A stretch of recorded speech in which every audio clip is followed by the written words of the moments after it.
আমার ছেলে, আমার মেয়ে, আমার ছাত্র ছাত্রীরা খারাপ না, খারাপ বানানো হয়েছে, ঠিক কিনা? সেই ছোটবেলায় আদর্শ লিপি আমরা পড়ছি, মনে আছে কিনা আপনার?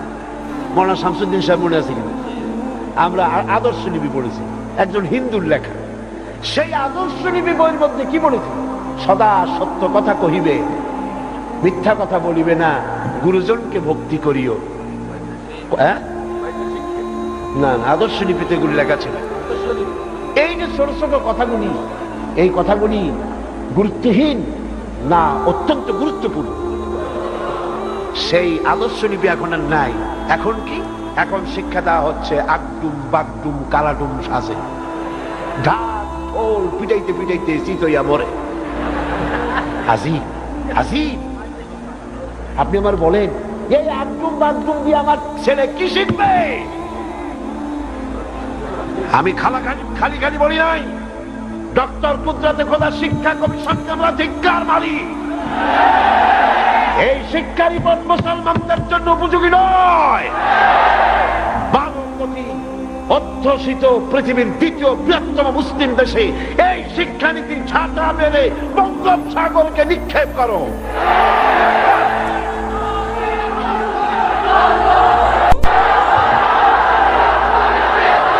সুতরাং আমাদেরকে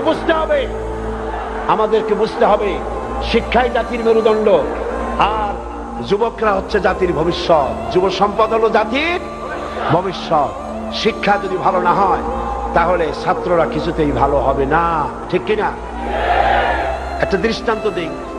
আপনারা আমাকে বলেন, মাঝে মধ্যে আপনারা একটু মাদ্রাসায় যাইয়েন।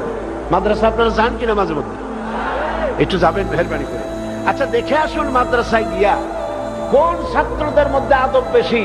মাদ্রাসা ছাত্ররা শিক্ষকদের প্রতি আদব কায়দা বেশি, না কলেজ বিশ্ববিদ্যালয়ের ছাত্রদের তাদের শিক্ষকদের প্রতি আদব কায়দা বেশি? আমি নিজে মাদ্রাসায় পড়ছি বলিয়া মাদ্রাসার আমি খুব একটা দালালি করতেছি এইটা মনে করেন না। আমি এই জন্য আপনাদের বলছি যাওয়ার জন্য, একটু যান। এখনো মাদ্রাসার ছাত্ররা তার ওস্তাদের জামাটা পাগড়িটা তার হাতে উঠায় দেয়, টয়লেটে গেলে বদনাটা নিয়ে সামনে আগায় দেয়, জুতা জোড়া পাশে এনে দেয়, ঠিক কিনা? থুতু ফেলতে গেলে পিকদানটা হাতে উঠায় দেয়। আর কলেজে যাই দেখেন পিকদান প্রফেসরের কপালের উপরে মারে, প্রিন্সিপাল পিটাইয়া ভাইস চ্যান্সেলর বানায় দেয়। বেটা নকল করতে দিবি না, আবার প্রফেসরিও করবি, ঠিক কিনা? কর। ছেলের দোষ না, তরুণের দোষ না, যুবকের দোষ না, দোষ সবটা হচ্ছে শিক্ষা ব্যবস্থার, সিস্টেম অফ এডুকেশন।